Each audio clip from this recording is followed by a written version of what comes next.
Hi guys, this is MG Tech ID. Today we're gonna be on Gracie Rally Jiu-Jitsu. We're gonna make a small interview to Sensei Carl. He's gonna be answering you a couple questions about BJJ and all this kind of stuff. So let's see what he do.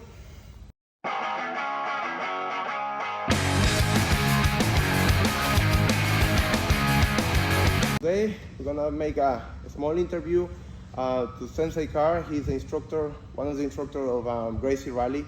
So he's gonna be answer a couple of questions that we have about BJJ, everything about relationship with self-defense. So please, Sensei Carl, you can introduce yourself, please. Hi, my name is Carl. I've been doing judo and Brazilian jiu-jitsu for over 15 years, and I'm passionate about martial arts, and I love talking about how they work and the intersectionality between them. Oh, perfect. So Sensei Carl, we're gonna make the first question. That is a surprise. He don't even know that. Sensei Carl, the first question that we have for you is, what is Jiu-Jitsu? What is that? Jiu-jitsu is a grappling-based martial art where we primarily use joint locks and holds to control our opponent. What makes Jiu-Jitsu different than a lot of other grappling-based martial arts is the lack of pins and the purpose of the guard. So judo, wrestling, these are also grappling martial arts where there's no striking and we're trying to control grappling. But in Jiu-Jitsu, when our shoulders touch the mat, there's no pinfall or loss. So it's truly a self-defense martial art. It's a great sport as well.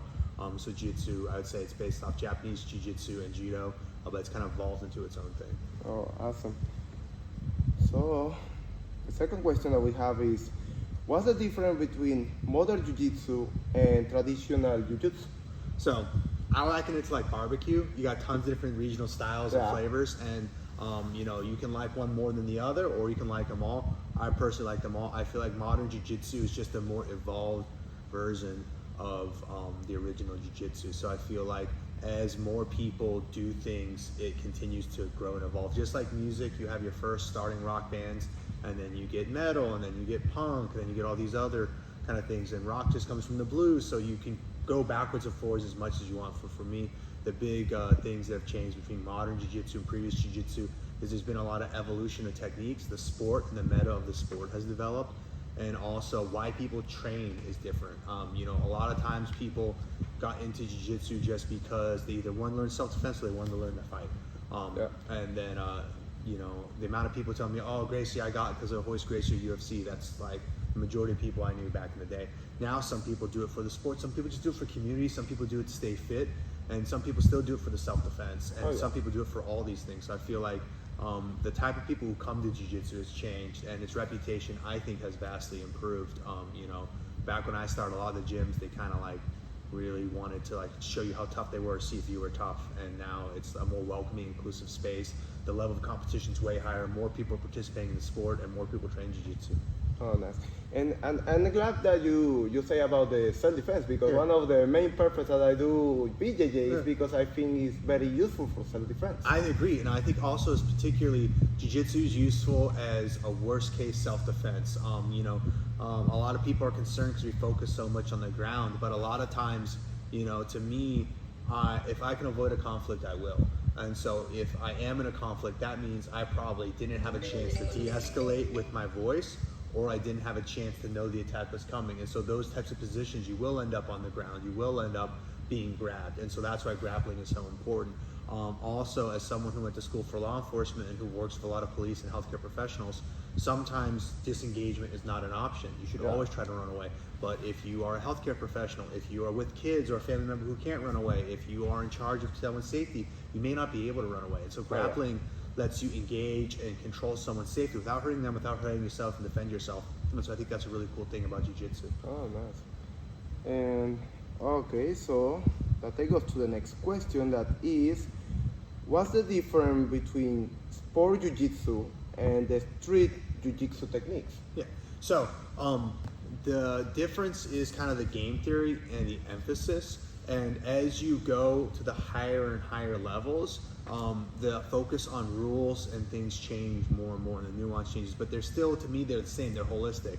They synergize with each other. So if you can play in the NBA, you can play in the YMCA, right? But how I play street basketball is different than how I play NBA basketball. There are nuances things. We talk a lot about training stars, and you want to be able to defeat someone who's strong, especially because everyone trains jiu-jitsu now. Everyone does taekwondo. Everyone, or at least has watched it in the UFC or things like this. So one of the big things is being able to overcome a stronger opponent. So there's more nuance. We have to go a bit more sporty, but you need to be able to beat an untrained opponent too. And I feel like sometimes there's an overemphasis on beating the trained opponent, and so you need to train both. Sport jiu-jitsu focuses on control, taking the opponent down, submitting them. Self-defense, we focus on control, submitting the opponent, getting up from bottom. So they do have a lot of intersectionality, but I think like some of the moves are more sport applicable. But if you don't focus on the move and you focus on why the move works, how the move works, even if it's a completely sport move, it will help your self-defense. And if you focus on how the self-defense move works, the principles, kazushi, off balancing, grips, you will be able to transfer that into sport as well. Yeah, and actually it's cool that you are talking about it, because let's say let's talk basic self-defense or basic BJJ movement, that is the triangle choke. Yeah. So triangle choke, when we are doing on the on the dojo or in a tournament, just you do the triangle choke and you do the person go choke out. Yeah. If you do the triangle choke in the street, you can try to pick the eye. Let's say you are in the triangle choke and then you pick the eye. So that could be an idea about the self-defense. Yeah, exactly. And you see it a lot of times in the UFC and other fights. People can strike from the triangle choke. Even if I can't finish the choke, I have one arm isolated. So now you only have one arm and I have control of your head, so you can't evade my strikes, or I can try to finish with control. And jiu-jitsu gives you that spectrum of force. Maybe sometimes I'm not trying to hurt you. Maybe I'm just trying to not get hurt myself. So I put you in a triangle choke. I don't choke you. I just hold your arm. Okay, we're good, right? Or I can bring the arm across, go for an arm bar. So, there's a lot of these moves, and you can focus and learn. And, once you have a higher understanding of how things work, you can be more informed with your choice of moves and scale your force better. Oh, yeah. And so that brings us to the next question, that is BJJ for all age? I think so. I think it's one of the few sports that really does great for all ages. It's very tactile. You're able to spar at a very young age with jiu-jitsu without hurting each other. We start at 4 years old, and after a week or two, they start sparring. They're rolling. They're taking each other down. They're escaping guard. They're escaping pins. They're sweeping each other. And I think it's fun. I think it's important to learn how to be physical, how to control your emotions, how to build resilience through difficulty in sparring. And I think also it builds respect. It builds discipline. It's a good base. We've had so many kids who start in our jiu-jitsu program who end up playing basketball or football in college, or become wrestlers, or stick with jiu-jitsu. And I feel like it's a good, well-rounded base. And I think it's important to get that exposure early. And it's also just fun. It builds community. I feel like the kids, they don't have a chance to get away from the screens and also hang out with other kids outside of school as much. So it's a great chance for everyone to kind of meet each other. Oh yeah, and in Hapkido we don't. So a lot of the dojans that we know in the community, they don't have a lot of program Hapkido child, for the brutality of some techniques. You know, sometimes they believe they can use that technique whatever they want, and then somebody gets hurt, and then this is when the trouble comes through. So how you control the arm bars or this kind of stuff to child in your class, and they don't apply that on the street? So there are a couple of things. First of all, that's where the sport of jiu-jitsu comes in. And I know people it has a bad rap, but it's through the sports have to be safe, or they won't let it be a sport. And so through the sport, you can train 80% of the efficiency with 1% of the danger. And that's really high yield. Another thing I do is I talk to the kids. I have my superhero talk. I train superheroes, not supervillains. Jiu-jitsu, martial arts is a superpower. You use it for good, you're a superhero. You use it for bad, you're a supervillain, right? If you're a supervillain, you're kicked out of the academy, I'll take your stripe. We're not supervillains. So if you teach responsibility, if you teach respect to the power, if you teach how to control, there's catch submissions, and then there's setup submissions. And I do a lot of catch wrestling too, but there's submissions that you have to get fast, or you have to it's a moment or an opportunity, and those are important to know. But for beginners, we set on moves that you can set up slowly, you can do with control and slowly. And because that way, they can learn how to do the move slowly and safely, and we know how to tap with each other. We build safety and respect. But if you can do it, if you can talk slow, you can talk fast, and so if you can, do the submission slow, you do the submission fast. So we just focus on slow, control, speed, responsibility, teammate. It's controversial. We make everyone wear a patch on their gi. you know, and I know some people, especially jiu-jitsu, is very counterculture, right? So like, why do I have to wear a patch? Like, well, I tell people it's because you're fighting each other. So I want it very clear to you, you are teammates. You're a teammate, you're not trying to win or lose, you're respecting each other. And so we have the kids wear a uniform, we tell them teammates, we're telling them this is practice, and all these things add up to safety for the submissions and sparring so they don't hurt each other. And also we do a lot of situational sparring. So we start in a position, we give goals, and we reset when we go outside the goals. We try to have good instructor-student ratios, and we try to make sure it's fun, and they just take care of each other.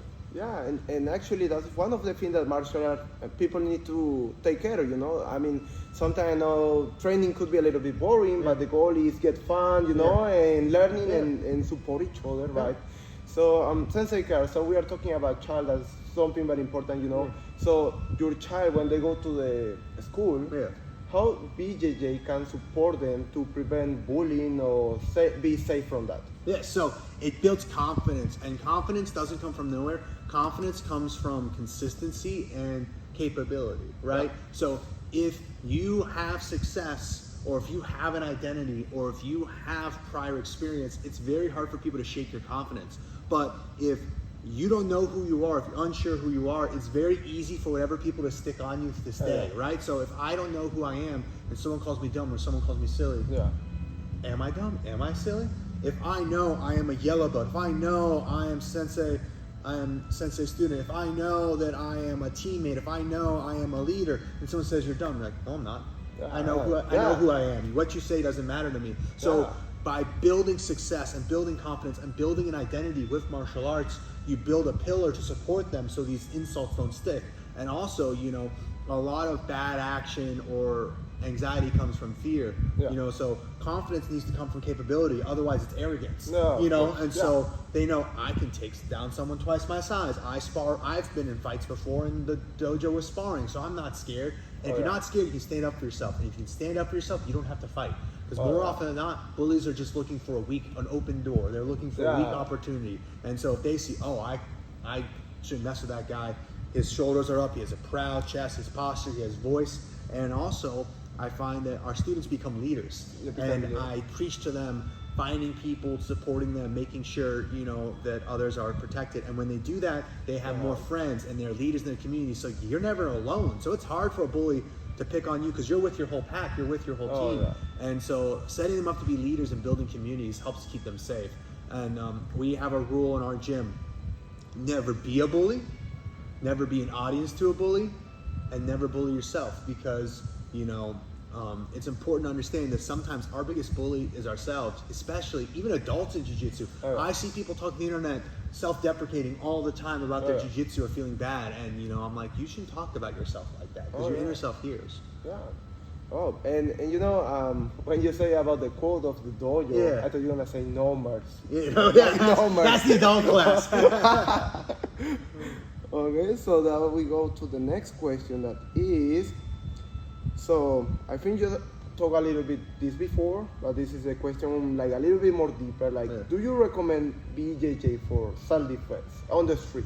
I do. I feel like what's important is repetition and comfort. And when people ask me what martial art is best, I say, what martial art will you show up to consistently?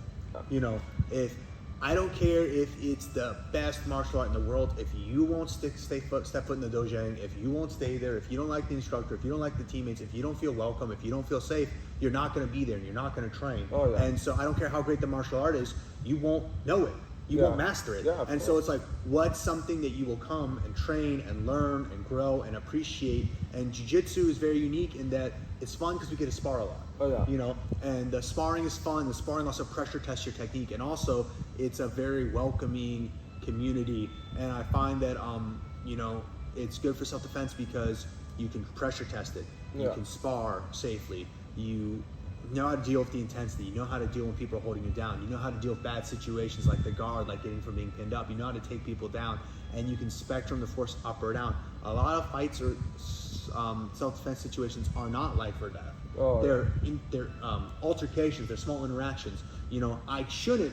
If you're drunk and you're pushing me, maybe I shouldn't break your arm and rip your eyeballs out, right? But I should still be able to not be pushed over, defend the push, maybe take your back or hold the away. And so like these are very important, I feel, skills that jiu-jitsu gives, and also it's a very unique style that builds confidence and strength and fitness in a very unique way.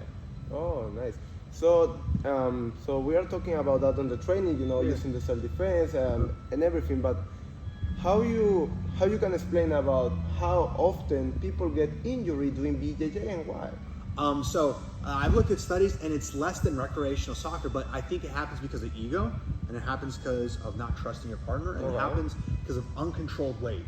So we have safety rules in our gym. We have band techniques, and also, again, focus on being teammates and not trying to win. In practice, I'm trying to pressure test my move. I'm not trying to beat you. And if you do those things, you won't get hurt as much. And the other big thing is tapping early, tapping often. A lot of times I see in judo and jiu-jitsu particularly, people get hurt because they're trying to resist the technique. They're resisting technique. I'm going either way. You're already throwing me, and now I'm trying to stop the throw with my arm instead of taking my brain ball. Or you have me in a leg lock, and instead of tapping, I'm trying to fight out of it, and something ends up happening. So I think the biggest thing is like put your ego at the door, trust people, and I tell everyone we have a sparring stripe. You're not allowed to spar to your 10th class, and I give you your sparring stripe. And I tell everyone, no is a complete sentence. You don't have to roll with anyone you don't want to. We encourage rolling. We don't force rolling.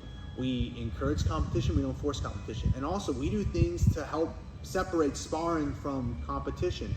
We do in-house tournaments. We go compete in other tournaments. Even if your goal is self-defense, if you do an in-house tournament, if you do a tournament outside, now you know that's competition, this is practice. And now you're not trying to compete in practice. That's the biggest thing. Don't compete in practice, and then you'll be safer.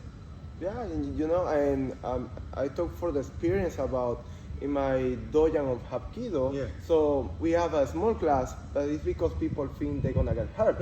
And this is the moment when I came in and explained, hey, Hapkido is very difficult. You get hurt. Just only you get hurt when the person they don't have control of the technique, or you know how to do a good break fall, But as long as you have a good communication to your partner about the technique and everything, you know what's coming, everything's supposed to be fine, And even I see more people getting injured in judo.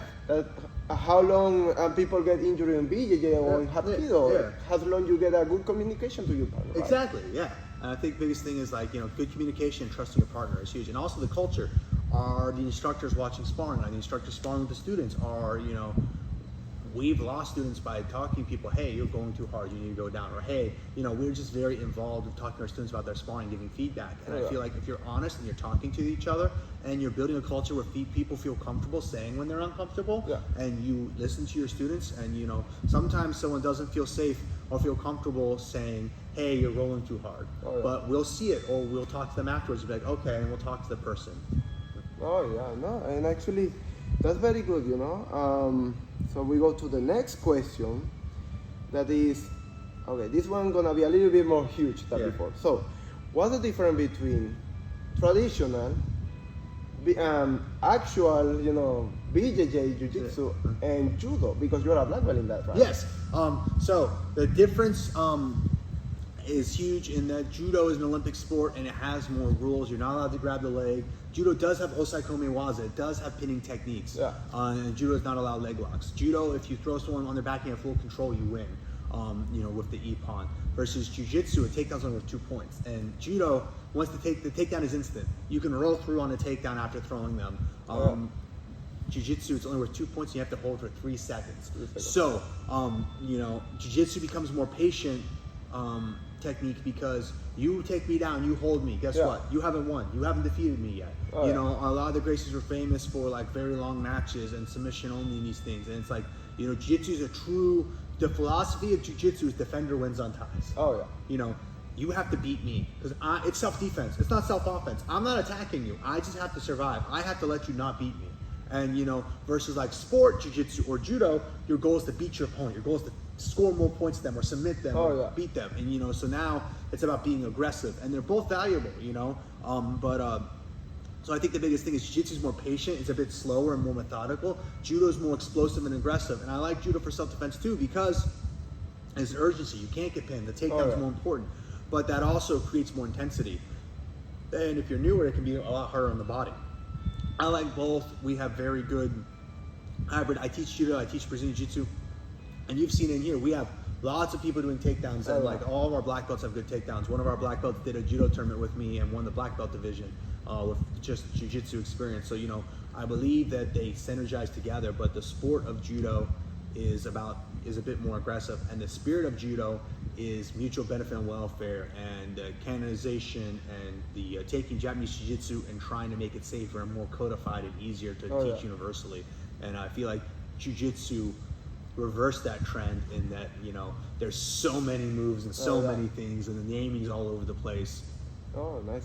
So, Sensei Carl, this is the other question that we have about jiu-jitsu. That is,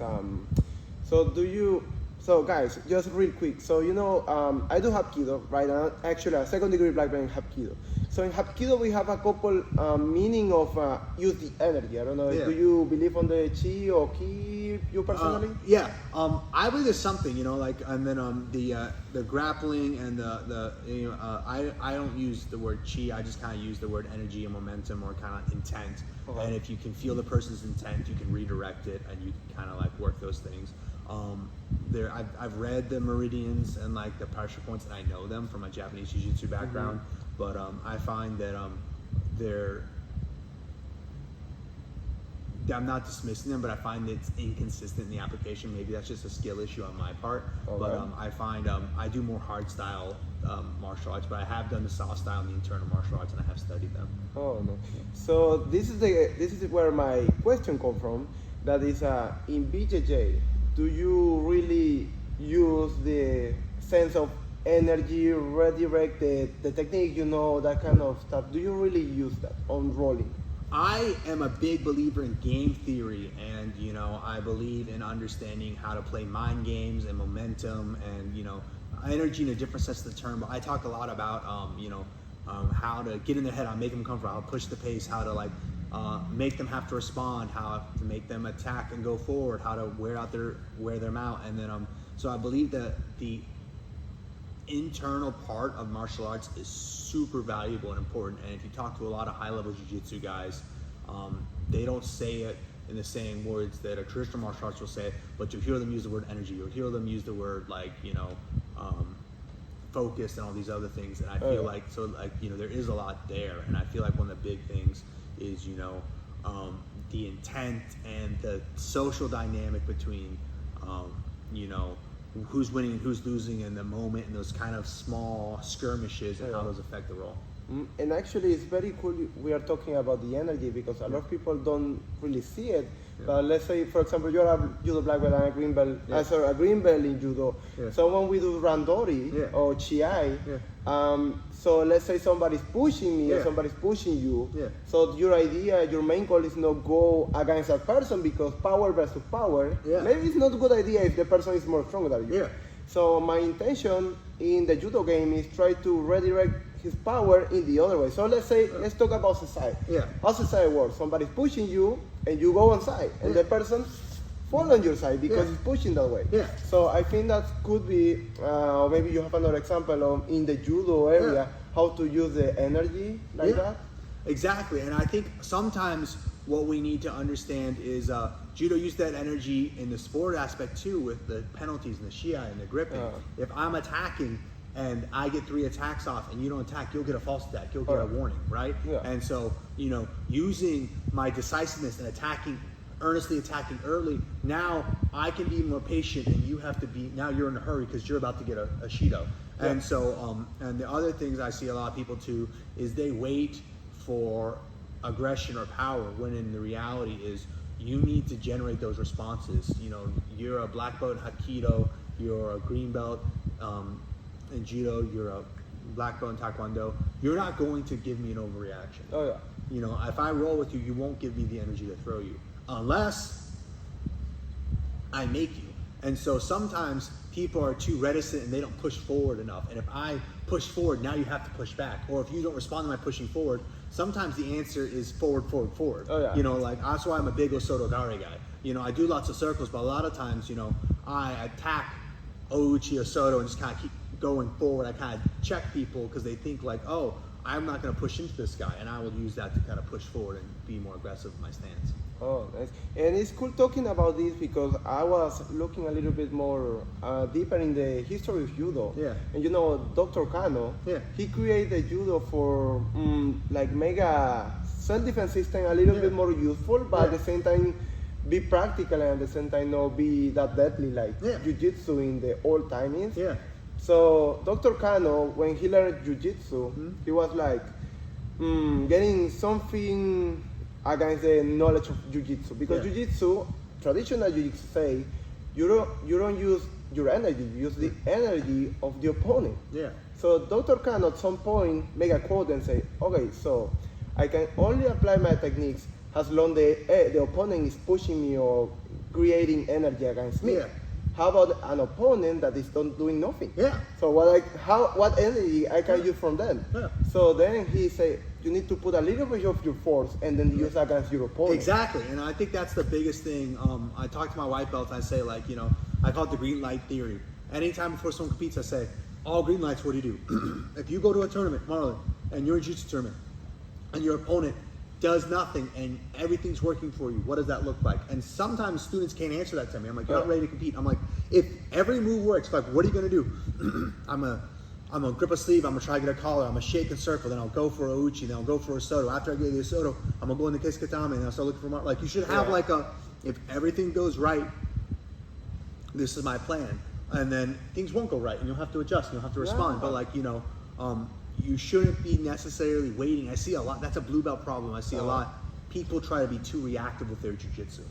You should not be reactive to your jiu-jitsu. You should be proactive. Because if I'm proactive, now you're responding to what I'm doing. Yeah. And now I'm controlling you. Even though I'm not grabbing you, even though I'm mind controlling you, because I am going for an arm bar. So I know you're going to try to defend your arm or you're going to try to posture up. Yeah.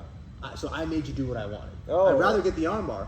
I'm going for the triangle. You're going to have to fight the, and so all these things, I go for a sweep, you bomb. So when you're attacking, there is a correct or a few correct responses your opponent can do to stop the move or defend the move correctly. And if they don't, you'll succeed the move. And this is academic, it doesn't matter. But, so attacking will make them defend. And once you have your martial arts knowledge, you can know how they'll defend. And now you can go further down the ladder. Versus like if I wait, you could do a million moves. I don't know what move you're gonna do, but if I do a move, you will counter my move, and now I know what you're doing. And so that's like a huge thing about being proactive with your martial arts and not just waiting. And actually, I'm glad, Sensei Kai, you are talking about, do different movement and don't stuck in one movement, because I see, even here, I see people trying to just do the armbar, where they can get the, like we did yesterday, omoplata. And then they can do the kimura, and then they can do the Americana, that kind of stuff. So that is one of the things that I'm gonna share this in Hapkido. We don't have sparring, right? But we have follow drills that is very like kind of similar. Like try to find out the answer of, okay, so if I can do the armbar, my armbar from standing up, what am I supposed to do? Because the guy usually has the elbow up, and I'm not able to do it. So he wanna go back, I do the reverse one. He wanna go forward, I go behind the shoulder. So same thing while you're talking, and I'm glad we have that connection. Okay, so we go for the next question. That is, okay, so BJJ, from everything that you're telling me, is a martial art that everybody can do, right? And it's for all ages. So let's say if we put somebody smaller versus somebody bigger on the street, how that person smaller can beat the big guy? So intensity, focus, technique, and also using their attributes. When you're doing a takedown, you have to get your level below for a judo throw or for a double leg, right? So if you're shorter, your level is already lower than the other person. Your center of gravity is so Nogoshi, Seonagi are all easier. The other thing is using your speed and not meeting force with force. You do want to be decisive. One of the things I like about this gym is we have a bunch of different coaches. Coach Brandon is shorter, but Coach Andrew is like 6'3" and like 240 pounds. So we have coaches of all different sizes. And you watch Coach Brandon, he'll roll black belts who outweigh him by like 100 pounds, and he'll armbar them. And so we're looking for 2-on-1. We're looking for limb isolation. We're looking for total body versus joint. We're looking for speed and taking the back. We're looking for when they're pushing into us, we're not there. Without resistance, there can be no strength. So if you're pushing, I'm driving, I'm dragging. And the guard is another great equalizer. Because I have 4 limbs, you have 2 limbs. If you're standing up, I can use my legs and my hands. You can just use your hands because you're walking on your feet. So I have you outnumbered. And so, the guard lets us equalize size. Takedowns and using our center of gravity to takedown size. So that's the key thing. In jiu-jitsu, we're looking for joint locks and chokes. And at the end of the day, always going to be harder if you're smaller than the other person. Oh, yeah. You know, think of your martial arts like an attribute, a video game character. Your skills one level, but your size, your strength, your flexibility, your speed, your intelligence, these are all attributes to make up you as a character. Oh, yeah. So, you know, you just got to make sure that your technique is bigger than their size disparity. Oh, nice. And actually, this is cool that you're talking about it, because in Hapkido, we found almost the same answer, in the sense that, so let's say in Hapkido, we have pressure points. We work Yeah. a lot of that, you know, the Yeah. joint locks. But some people are very flexible. Yeah. And I think in BJJ, when you try to do the armbar, some people, you know, like they have almost the elbow here. Yeah. But they're like, I'm completely fine. And you're like, are you sure you're fine? Yeah. Right? So people are very flexible. And I say everybody is a little bit different. You Yeah. know, every context is different. Yeah. Different. So with a person very bigger, right? I'm gonna try to use my armbar from the ground, because he's very tall. He can lift the arm very easily, and I'm gonna be like, you know, trying to do it. So maybe I'm gonna try to do a small wrist block like this one. Yeah. I'm gonna try to do the back one. Yeah. Sometimes when we do in Hapkido, we use, sorry, if I can borrow you Yeah. real quick, we use this one. Yeah. But some people is very flexible to that one. So it's depend of the person, Yeah. right? Depend of the technique, depend of the context. But of course, the thing is keep working and on your technique. And even people flexible, at some point, flexibility doesn't mean you're not gonna get break. Yeah, you know, exactly, like yeah. flexibility, that is one of, guys, that is one of the cool stuff that we're gonna talk about it. It's about flexibility doesn't mean you don't gonna get break. I see a lot of people in Hapkido, Yeah. when they receive an armbar standing up or even on the leg sweep Yeah. here, they don't feel nothing. They say, I don't feel nothing. Yeah. But at some point when they hear the crack Yeah. is when the pain starts, Yeah, yeah. right? So how you can use that example on BJJ? So we have a lot of people who are double, like you said, double join the arm bars and stuff like that, and like, you know, that it will still break, and you know, eventually there gets a point where that slack goes. And generally, there's also just your wear and tear. Like, you know, if you're not, if you're letting your hypermobility be defend for you, A, you're not letting your technique develop, but B, Yeah. also, you know, there will be a more catastrophic injury when it happens Oh, and yeah. stuff like that. And so it's important to understand also that our athlete trainers, you get less flexible as you get older. You know, so like, but your technique should stay sharp. So instead Oh, of yeah. relying on your hyper flexibility, you should rely on being able to defend the move properly. Oh, yeah. You know, I'm not saying like world championship, $1 million on the line, don't use your flexibility. Use your flexibility in the situation. But in practice, you should be trying to avoid using those attributes, because they're going to jeopardize your growth. And also, like, you know, I've seen some people with double joint shoulders still get torn out by omoplatas in tournaments. You know, a lot of times it's the dynamic of your training partner's not trying not to hurt you. Yeah. And so you're like being flexible, and they're still not putting all the pressure, because they're trying to do it slowly and with control. So I Yeah. think people have to be careful with that. Yeah, and actually that's one of the things that I see on the training, that people say, oh, nobody beat me, but people trying to take care of that, you know, Yeah. the same partnership that you said before. Yeah. But when they try to do the armbar and the guy, you know, the person is doing the technique, has Yeah. control. So Yeah. that gives time to that person to Exactly. get in, Yeah, right? yeah. So it's difficult to meet that kind of person, because you are taking care. Yeah. But at the same time, you don't want to be mean Yeah. to that person, right? So, okay, a good point. So, Sensei Car, you know, we spoke about BJJ before, Yeah. in the sense that you say something very important. People say BJJ is not really good for the street because you are on the ground, right? Yeah. But they say this, and I would like to hear your answer about it. Is they say, okay, if you go to the ground, you're gonna get, you know, your skin scratch, Yeah. you know, pavement, if somebody bump you to the wall, you know, not this kind of wall, like the Yeah. concrete one. Yeah. So what you can say to that people in that sense? I mean, why is BJJ still working, even getting that kind of harder stuff on the street? Because I feel like it's, you know, I think because those things are so bad, that's why jiu-jitsu is important, not why jiu-jitsu is bad. Oh, yeah. Because the ground does hurt, the Yeah. wall is hard. Oh, yeah. You know, you will get stressed. So if you end up there, you want to be strong there, because you're already at a disadvantage. Yeah. It's already a bad position. It's not people watch UFC now. Even a drunk person kind of vaguely knows how to do a double leg. They may Yeah. not do it correctly, but they're going to try to do what they see on TV. Oh. The fight scenes in movies now, they try to make it look UFC. They watch the new Batmans, they're trying to do Serenagi, they're trying to do these body lock takedowns. So even an untrained person will try to do a shadow of a real move. And so people, and you know, there's always two people in a fight. There's the person who's striking, and there's the person who's getting hit and grabs. Oh, yeah. You know, even if they're a striker, if they're getting hit and they can't, they're just gonna try to grab you. And so knowing how to fight off your back and be safe. You know, again, these aren't things I don't want to be on the ground. I don't want to be in a bad position. But if I am, do I want to know what I'm doing there? Yes. Yeah, It's remember, jiu-jitsu was not the primary martial art of the samurai. Oh yeah. They were using their sword. They were using their weapons. What was jiu-jitsu for? For the war. When you lose the sword. Yeah. You know, so it's like, you know, so some people are like, well, why are you doing that? You should. Well, you might lose your sword. Oh, you might be on the ground.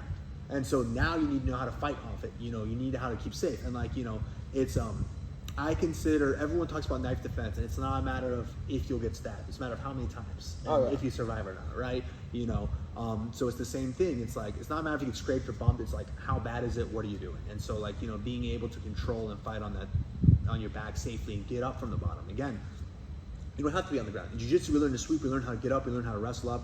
Watch any big jiu-jitsu tournament right now. Wrestling up or starting on bottom and getting up and wrestling from there is very popular right now in the tournaments. And so learning how to get up, not be held down, these are vital things for self-defense and fighting. Because again, I throw a kick and I slip. Oh yeah.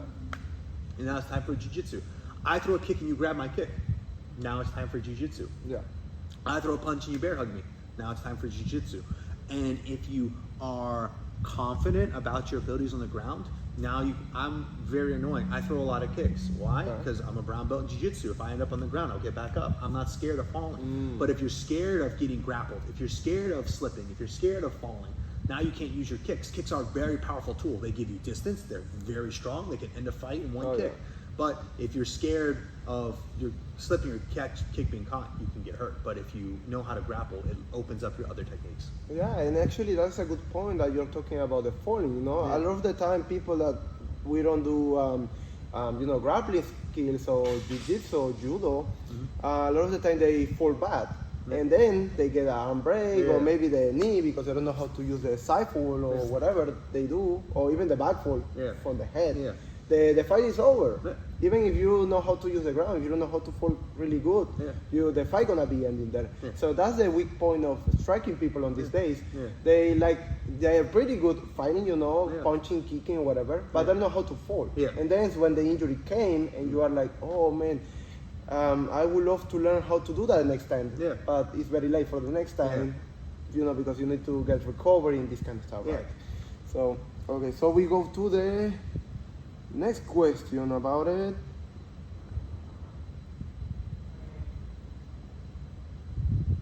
All right. So, why people quit BJJ in your opinion? Because they look at their neighbors too much. Yeah. It's just, you hear the story about people, they're trying to keep with their neighbors, and they get a car they can't afford, they get a house they can't afford, and they go into debt. I feel like a lot of times people compare themselves too much, and they get frustrated. You are not your partner. You make sure it's your journey, have fun with it, and make sure you find a gym that supports you, and you won't, jiu-jitsu's hard. You're going to win, you're going to lose. There's days when I'm an upper belt and I'm rolling and I've had a long day, and I see a lower belt and they're trying to get on me, and it's tiring, it's frustrating, but you need to enjoy that. You need to be happy. Anytime a blue belt gets a move on me, I get excited for them, because they're my teammate and I'm working on them to get better, and so I feel like a lot of people quit jiu-jitsu because they feel pressure and they compare themselves to other people, and then they also, that self-deprecating talk we talked about earlier, they become a bully of themselves. Don't be a bully of yourself. So celebrate your successes, hold yourself accountable, try to be better. Don't just be lazy and stagnate, because you'll get frustrated. My coach Brandon and I talked a lot about being good at something you enjoy is fun. And so you're trying to improve, you're trying to get better, but a lot of people put pressure. They watch all these instructionals, they try to do too much too fast. You can let it be a hobby, you can let yourself enjoy it, and you will not burn out as much. We'd ask people to just train once a day, because we see when people try to train 3-4 times a day, 3-4 weeks later they're either injured or they're tired, they're burnt out, or they don't enjoy it as much. So if you eat the same food every day, you can get sick of the food. So find balance, enjoy it, and just don't look at other people's belts. Look at your own belt, have fun, enjoy your journey, and you won't quit. I also think find a gym where you can make friends and they support you, do upper belts pair with lower belts, do people know your name, do your coaches roll or spar with you, these are all things that will help you continue on your journey. And I think sometimes it's hard because you join a gym, everyone's been training together for so many years, and you're the new guy. I tell people, even if you have trouble breaking in, or hopefully not, hopefully the upper belts become your friend. That's what the culture should be. But you can be that upper belt. Oh, yeah. Just 2 years later, you see a white belt. Hey, what's your name? Train them and make friends. Because if you're walking, it's like when you're at a amusement park and you're in line for a very long roller coaster. Yeah. You know the roller coaster is gonna be fun, but it's a long line, it can be kind of boring. You don't get to do the fun yet. You're new. You're a white belt. But if you're in the line with friends, it doesn't matter. You're chatting. You're talking about movies. You're having a good time. So find the people to sit in line with you. Yeah. Make friends so that you, even on the small or hard days, you have people with you. Oh, nice. So, Sensei Gar, we have 2 more questions for you. And the next one is, how many belts do you have in BJJ, and how long took you in every belt, and why? So, BJJ for most gyms goes white belt, blue belt, purple belt, brown belt, black belt. Everyone's journey is different. Our gym has firm standards, and also we promote people based on their growth and their journey. So we have the universal standards, but also we look at like who you are, why you're training, what we expect. What was the black belt version of Carl? What's the black belt version of Marlon? Like these are things that we think about and talk about as coaches. For me, I was a purple belt for 3 years. I've been a brown belt for 1 year. I was a blue belt for 4 years, and I was a white belt for like 5 or 6 years. Nice. I traveled a lot. This is not my original gym. So in college, I would train for a gym a while, and then I'd move, or I'd go back home, and I'd start back up again. And then when I graduated college, every year I would change jobs and move, so I never stayed at JoJo long enough to get promoted. And then I came here at Gracie Raleigh, and Brandon gave me my blue belt. I was a blue belt for 4 years because I wasn't pushing myself or being certain enough. I had all the difference between blue belt Carl and purple belt Carl was that purple belt Carl was focused and was not reactive, and was I had to be to tap people out. I just didn't. I was just waiting and responding to what the moves they were doing. But once I started being assertive and saying like, I'm doing these moves, like it kind of flipped the switch real quick. So those are the belts in jiu-jitsu. The kids belts varies by gym, but most gyms go white, gray and white, gray and black, yellow and white, yellow and black, orange and white, orange and black, green and white, green and black, and that's all the belts you can get till you turn 16. Then you can get your blue belt. Oh, nice. And actually, that's very cool because in Taekwondo we usually use belts. Of course, that means knowledge, right? But that doesn't mean you are very good, right? Sometimes that's the truth, but belts also build confidence and builds, like kind of motivation. Like, wow, now, like the first time when all of us, we do a martial art and we get the yellow belt, we are like, whoa, man, we got a yellow belt, and then we want to the next one. So why in adults you don't have like a little bit more belt for, for, let's say, the motivation? I know this is more for child, but sometimes adults, they feel the same thing. I think jiu-jitsu has more belts than taekwondo and judo sometimes. It's just the belts are belts, they're stripes, because you get 4 stripes to each belt. So, white with 4 stripes, so that's 5. Blue, and then 5 stripes. So that's like, the stripes, if you include the stripes, there's a lot. But I feel like part of that is because jiu-jitsu came from a non-linear curriculum. So like taekwondo, you have your certain, it's not kata in Korean, I forget what it's called. Pumse. Pumse, you have your pumse, and so it's very, so the belts are also tied to certain pumse and certain Hoshin Suls? Hoshin. So we have, Korean martial art. Korea is a country that has a huge history about the martial arts. One of those is the Tangsudo that I'm in the first cup, that is basically 1 step to the black belt. Second degree in Hapkido.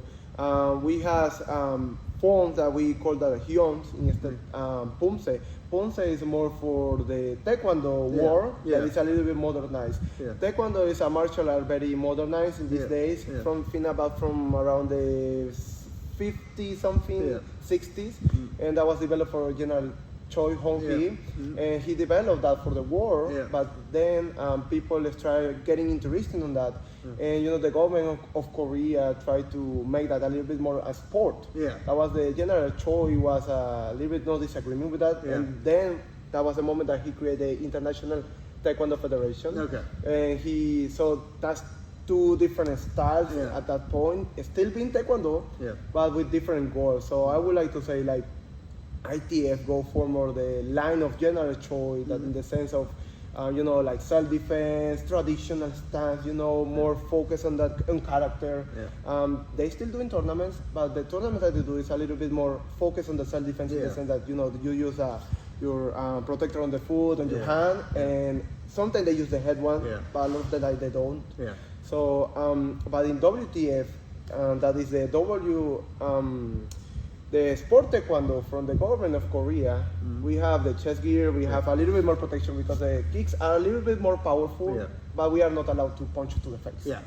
So what we do there is a little bit more sport, Yeah. So that is the kind of line that we divide, but the belts still being the same. Yeah, exactly. Yeah, but I feel like so jiu-jitsu never really had a curriculum. It was like, so I think that's why there's less belts, because there's less like, in judo we have the curriculum, we have the Goken no Waza, and you go through the throws, you belt base your knowledge of throws. I think jiu-jitsu, it's more just gradual experience, that's why there's less belts. Oh, nice. So Sensei Carl, how about the last one? So how you can use BJJ for law enforcement to, law enforcement these days, they have very restrictions, a lot, how to put a suspect down, how to control that, So I think one of the things that they can do is do a number to a suspect, right? And this is cool because I have a master, he's a Hapkido master, that his wife is a police officer, and she asked him for teach to co-workers about, technique for submit suspect. And he went, he teach that, but the boss of her wife say, hey, this they're not gonna work too much because they involve wrist lock breaking and armbars and takedowns and that kind of stuff. Very like rude, we'll say. So how BJJ work with law enforcement for that? Jiu-jitsu is perfect for law enforcement specifically because of the sport, because you learn how to defend yourself, but also we are rolling with other people in here, and our goal is to not hurt our partner. So I am rolling with my partner in the gym, but I cannot hurt them, and I need to take them down, I need to control them. That's what a law enforcement officer needs to do. They need to take control of the person, they need to control them, pin them without hurting them. And in jiu-jitsu, we have students here we have Martha, she's in her 70s, right? And she's a brown belt. We have Nate, who's a 250-pound white belt. So you're rolling with everyone. So it's not just like, am I able to beat someone who's bigger and stronger than me? Sometimes it's, can I control someone who's way smaller than me but resisting without hurting them? And so we're rolling with teenagers, you're rolling with women, you're rolling with men, you're rolling with everyone of different ages and sizes. And because you're learning how to spar them without hurting them, with them fully resisting you, that makes it a very effective tool for law enforcement. Oh, nice. So about the technique. So what technique do you recommend for control a suspect that you don't know if they has a knife or they has a gun on the packet, something like that? So what control do you think is cool for law enforcement, I'm a big believer in 2-on-1 controls, like cross grip Russians, 2-on-1 controls, and then also looking for body locks and those kinds of things. Generally, you're trying to maintain eye contact, gain control of the hands the entire time. Oh, nice. Because I don't know, well guys, I'm pretty sure you saw that, I'm pretty sure you too, Sensei Carl. You see the police officers on the cops show, on YouTube or on the TV. You see like maybe 3 officers against somebody, maybe a bit bigger, even smaller people. I see 3 people over, and the guy's like, no, I'm gonna give up, And I'm like, so how a BJJ guy can submit one person that 3 guys cannot submit, right? So it's cool, right? Okay, so we go for the last one, Sensei Carl. Okay, so the last one, how BJJ, in your opinion, can help the community, not only for, submitting and this kind of stuff, how they can help people to be better and help grow up our society? I think one of the biggest issues is people don't get to go outside of their social circles as much anymore. And I feel like jiu-jitsu, the gyms are very diverse, and you get to meet a lot of people and you get to intersect. I feel like proximity builds empathy. If you get to know people, you care about them and they care about you, and you get to experience different lifestyles and backgrounds and things like this. And I feel like it helps you build a community and know your people better. You'll see cops, you'll see doctors, you'll see college students, you'll see athletes, you'll see landscapers, you'll see people of all construction workers, you'll see lawyers. So everyone all trains together. You have 13-year-olds training with 50-year-olds, and so you all get to know each other more. And so I feel like that makes the community more tight and more secure. And also, again, it builds your confidence, it makes you feel good, and also it gets you away from your screens and just not worrying about what's going on in the news. You just get to focus about your community and the space around you. Oh, nice.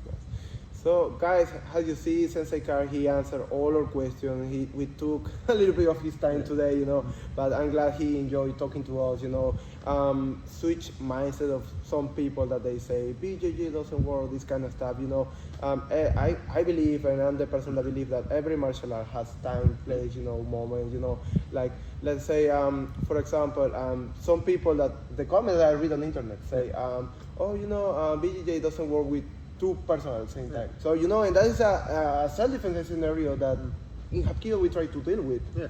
And even the striking people, we are like, so let's say a karate guy gonna fight with two persons. Mm-hmm. So he keep distance, footwork, whatever, punch one person, then go for the other one, kick, right? Hapkido, me personally in Hapkido knowledge, we try to control the wrist of the arm of some person and put in the front of the other one. Yeah. Then I break, push, and deal with the other person at that moment. So just on BJJ, how you deal two person versus one person? It's the same thing, so you're trying to build up your base, you're trying to stand up, you're trying to get up, you stop the sweep. And again, in a two person versus one person situation, you're probably going to be grappled. They're probably going to grab you. They're probably going to take you down to the ground. So like now you're grappling, and like wrestling becomes even more important because you cannot go to the ground with two people holding you down. You do not want that to happen. So it's the same.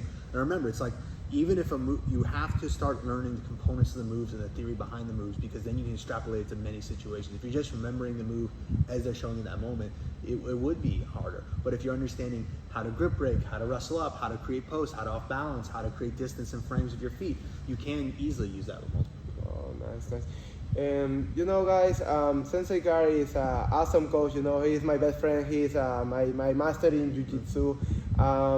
Basically, I'm so glad that he was able to come today, talk a little bit about jiu-jitsu, make our knowledge a little bit more huge, and don't be with the mindset of, my martial art is the only truly and other thing doesn't work, or, oh no, you know what, other people saying, oh no, my martial art is the only and truly, I think all martial art, we can complement each other, and we can grow up like a person in like a martial art style, like not competing each other, help us grow up, and make even better, Thank you, sir. Thank you, Sensei Car. Please, Sensei Car, if you can say bye-bye to the people, Bye. Bye-bye. Peace.